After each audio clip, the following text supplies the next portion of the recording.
정경희 성경 일도 캠페인에 오신 여러분을 진심으로 환영하고 축복합니다. 우리 함께 기도하시고 또 말씀 앞에 서겠습니다. 함께 기도합니다. 사랑의 하나님, 오늘도 우리에게 말씀을 주시고 특별히 이 민수기의 말씀을 통해서 하나님의 백성들을 세워나가시며 이 광야를 이끌어가시는 하나님을 보게 하여 주시니 참으로 감사를 드립니다.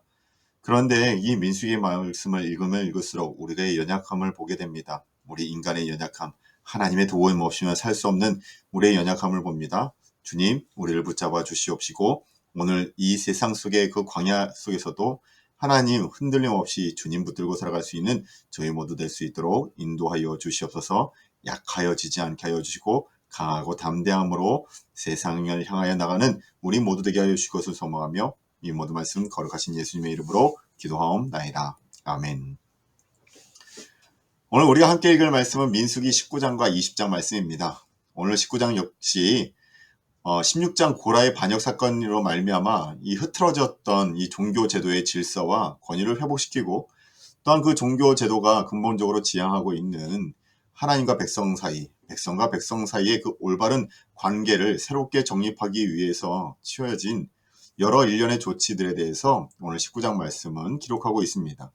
이스라엘 백성들이 시체를 만짐으로 인해서 부정하게 되었을 때 그 부정을 씻기 위한 정결용 제물, 깨끗하게 하는 그 물에 대해서 어떻게 제조해야 되는지, 어떻게 사용해야 되는지에 대한 이 정결 예법이 기록되고 있고, 이와 같은 이런 예법을 하나님께서 주신 이유는 벌써 광야 생활이 거의 마무리되고 있지 않습니까?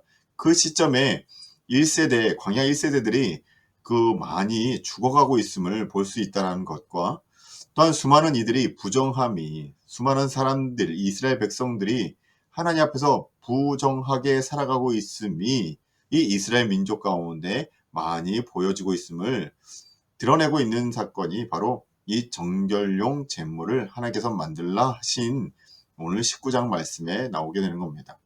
그리고 이어지는 20장에서는 38년간의 광야 생활 후에 이제 다시 한번 가데스 지역, 12명의 정탐꾼을 보냈었던 그 가데스 지역에 새롭게 집결한 이 이스라엘 백성 가운데 일어난 일을 기록하고 있습니다. 그 중에서도 특별히 미리암의 죽음과 또한 모세와 아론이 가나안 땅에 들어가지 못하게 되는 원인이 있지 않습니까? 그 원인에 제공을 했었던 무리바 물 사건에 대한 사건이 지금 오늘 20장 말씀에 기록되고 있다는 겁니다. 그래요. 이제 광야 생활은 마무리되고 있습니다. 그리고 새로운 출발을 위한 준비가 진행되고 있습니다. 그럼에도 그 가운데 하나님이 원하시는 것은 무엇이냐면 처음하고 똑같아요. 거룩함의 회복이고 끝까지 흔들리지 않는 믿음의 모습을 이 이스라엘 백성들에게 하나님의 백성다운 모습을 회복하라라고 말씀하고 계신다라는 겁니다. 우리는 하나님의 은혜가 아니면 새로워질 수 없는 인생임을 이 시간 다시 말씀을 읽으며 인정하시고 다시 한번 하나님 앞에 바로 서길 기대하는 마음으로 오늘의 말씀 민수기 19장과 20장의 말씀을 함께 읽겠습니다. 19장 말씀입니다. 여호와께서 모세와 아론에게 말씀하여 이르시되 여호와께서 명령하시는 법의 율례를 이제 이르노니 이스라엘 자손에게 이뤄서 온전하여 흠이 없고 아직 멍에 매지 아니한 붉은 암송아지를 내게로 끌어오게 하고 너는 그것을 제사장 엘르아셀에게 줄 것이요 그는 그것을 진영 밖으로 끌어내어서 자기 목전에서 잡게 할 것이며 제사장 엘르아살은 손가락에 그 피를 찍고 그 피를 회막 앞을 향하여 7번 뿌리고 그 암소를 자기 목전에서 불사르게 하되 그 가죽과 고기와 피와 똥을 불사르게 하고 동시에 제사장은 백향목과 우슬초와 홍색실을 가져다가 암송아지를 사르는 불 가운데에 던질 것이며 제사장은 자기의 옷을 빨고 물로 몸을 씻은 후에 진영에 들어갈 것이니라. 그는 저녁까지 부정하리라. 송아지를 불사른 자도 자기의 옷을 물로 빨고 물로 그 몸을 씻을 것이라. 그도 저녁까지 부정하리라. 이에 정결한 자가 암송아지를 죄를 거두어 진영 밖 정한 곳에 둘지니 이것은 이스라엘 자손 회중을 위하여 간직하였다가 부정을 씻는 물을 위해 간직할지니 그것은 속죄제니라. 암송아지의 죄를 거둔 자도 자기의 옷을 빨 것이며 저녁까지 부정하리라. 이는 이스라엘 자손과 그 중에 거리하는 외인에게 영원한 율례니라. 사람의 시체를 만진다는 이 일에 동안 부정하리라. 그는 셋째 날과 일곱째 날에 잿물로 자신을 정결하게 할 것이라. 그리하면 정하려니와 셋째 날과 일곱째 날에 자신을 정결하게 하지 아니하면 그냥 부정하니 누구든지 죽은 사람의 시체를 만지고 자신을 정결하게 하지 아니하는 자는 여호와의 성막을 더럽힘이라. 그가 이스라엘에서 끊어질 것은 정결하게 하는 물을 그에게 뿌리지 아니하므로 깨끗하게 되지 못하고 그 부정함이 그대로 있음이니라. 장막에서 사람이 죽은 때의 법은 이러하니 누구든지 그 장막에 들어가는 자와 그 장막에 있는 자가 이래 동안 부정할 것이며 뚜껑을 열어놓고 덮지 아니하는 그릇은 모두 부정하리니라.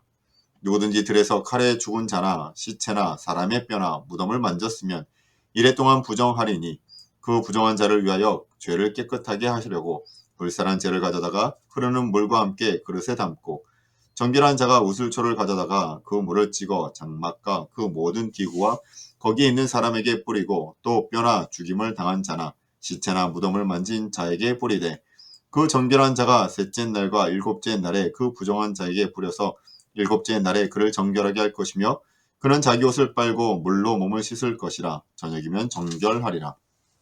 사람이 부정하고도 자신을 정결하게 하지 아니하면 여호와의 성소를 더럽힘이니 그러므로 회중 가운데에서 끊어질 것이니라.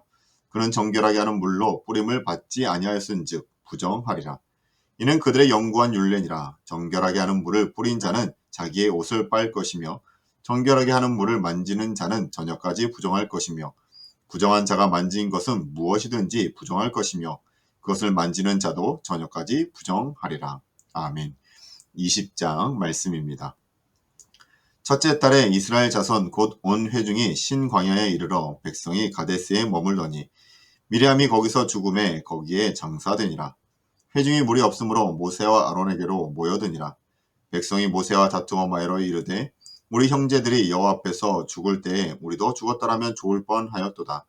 너희가 어찌하여 여호와의 회중을 이 광야로 인도하여 우리와 우리 짐승이 다 여기서 죽게 하느냐? 너희가 어찌하여 우리를 애굽에서 나오게 하여 이 나쁜 곳으로 인도하였느냐? 이곳에는 파종할 곳이 없고 무화과도 없고 포도도 없고 석류도 없고 마실 물도 없도다.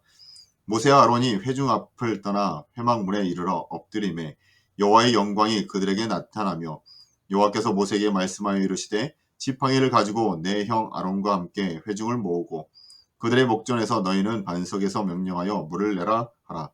내가 그 반석이 물을 내게 하여 회중과 그들의 짐승에게 마시게 할지니라. 모세가 그 명령대로 여호와 앞에서 지팡이를 잡으니라. 모세와 아론이 회중을 그 반석 앞에 모으고 모세가 그들에게 이르되 반역한 너희여 들으라. 우리가 너희를 위하여 이 반석에서 물을 내랴 하고 모세가 그의 손을 들어 그의 지팡이로 반석을 2번 치니 물이 많이 솟아나므로 회중과 그들의 짐승이 마시니라. 여호와께서 모세와 아론에게 이르시되 너희가 나를 믿지 아니하고 이스라엘 자손의 목전에서 내 거룩함을 나타내지 아니한 고로 너희는 이 회중을 내가 그들에게 준 땅으로 인도하여 드리지 못하리라 하시니라. 이스라엘 자손이 여호와와 다투었으므로 이를 무리라 하이니라. 여호와께서 그들 중에서 그 거룩함을 나타내셨더라. 모세가 가데스에서 에돔 왕에게 사신을 보내며 이르되 당신의 형제 이스라엘의 말에 우리가 당한 모든 고난을 당신도 아시거니와 우리 조상들이 애굽으로 내려갔으므로 우리가 애굽에 오래 거주하였더니 애굽인이 우리 조상들과 우리를 학대하였으므로 우리가 여호와께 부르짖었더니 우리 소리를 들으시고 천사를 보내사 우리를 애굽에서 인도하여 내셨나이다. 이제 우리가 당신의 변방 모퉁이 한 성읍 가데스에 있사오니 청하건대 우리에게 당신의 땅을 지나가게 하소서. 우리가 밭으로 포도원을 지나가지 아니하고 우물물도 마시지 아니하고 왕의 큰 길로만 지나고 당신의 지경에서 나가기까지 왼쪽으로나 오른쪽으로나 치우치지 아니하리라 한다고 하라 하였더니 에돔 왕이 대답하되 너는 우리 가운데로 지나가지 못하리라. 내가 칼을 들고 나아가 너를 대적할까 하노라. 이스라엘 자손이 이르되 우리가 큰 길로만 지나가겠고 우리나 우리 짐승이 당신의 물을 마시면 그 값을 낼 것이라. 우리가 도보로 지나갈 뿐인즉 아무 일도 없으리라 하나. 그는 이르되 너는 지나가지 못하리라 하고 에돔 왕이 많은 백성을 거느리고 나와서 강한 손으로 막으니 에돔 왕이 이같이 이스라엘이 그의 영토로 지나감을 용납하지 아니하므로 이스라엘이 그들에게서 돌이키니라. 이스라엘 자손 곧 온 회중이 가데스를 떠나 호르산에 이르렀더니 여호와께서 에돔 땅 변경 호르산에서 모세와 아론에게 말씀하시니라. 이르시되 아론은 그 조상들에게로 돌아가고 내가 이스라엘 자손에게 준 땅에는 들어가지 못하리니 이는 너희가 무리바 물에서 내 말을 거역한 까닭이니라. 너는 아론과 그의 아들 엘르아스를 데리고 호르산에 올라 아론의 옷을 벗겨 그의 아들 엘르아살에게 입히라. 아론 거기서 죽어 그 조상에게로 돌아가리라. 모세가 여호와의 명령을 따라 그들과 함께 회중의 목전에서 호르산에 오르니라. 모세가 아론의 옷을 벗겨 그의 아들 엘르아살에게 입히매 아론이 그 산 꼭대기에서 죽으니라. 모세와 엘르아살이 산에서 내려오니 온 회중 곧 이스라엘 온 족속이 아론이 죽은 것을 보고 그를 위하여 30일 동안 애곡하였더라. 아멘. 이것이 하나님의 말씀입니다. 이스라엘의 광야 생활이 이제 마무리가 되어가는 것 같습니다. 함께 시작했었던 모세의 형제였던 미리암과 아론이 그 마지막을 이제 경험하고 하나님의 품에 안기는 모습을 보게 됩니다. 그런데 이 40년의 광야를 통해 이스라엘 백성들이 과연 변하였는가라는 고민이 들어요. 물론 40년 동안 많은 훈련을 받았음에도 불구하고 이스라엘 백성들은 잘 변하지 않습니다. 그럼에도 불구하고 하나님께서는 은혜를 베풀어 가나안 땅에 들어가게 하십니다. 오늘 우리 역시 마찬가지 아닙니까? 연약하고 부족하지만 그럼에도 불구하고 매 순간마다 우리에게 하나님의 나라를 경험하게 하십니다. 그것은 우리의 의도, 우리의 능력도 아니라 오직 하나님의 은혜입니다. 이 은혜를 기억하며 오늘도 그 은혜 안에 살아갈 수 있는 저와 여러분 되시길 소망하며 오늘 말씀을 마치도록 하겠습니다. 함께 기도하시겠습니다. 사랑의 하나님, 참으로 감사를 드립니다.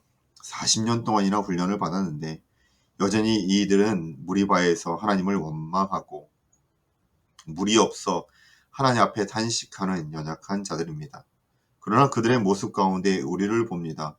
우리 역시 하나님 앞에 원망하고 또한 예수를 잘 믿는다 하여도 여전히 하나님을 실망케 하는 우리의 모습이 있지 않습니까? 우리의 모습을 돌이켜 주님이 원하시는 모습으로 새롭게 거듭나는 인생들 되게 하여 주시고 이제는 어린아이와 같은 신앙이 아니라 정말 장성한 분량에 이르기까지 주님 앞에 성장의 모습을 보여드리는 저희 모두 될 수 있도록 인도하여 주시옵소서. 오늘의 말씀이 또한 우리를 성장시키심을 또한 기억할 수 있게 하여 주실 줄 믿사오며 이 모든 말씀 거룩하신 예수님의 이름으로 감사하며 기도하옵나이다. 아멘. 감사합니다.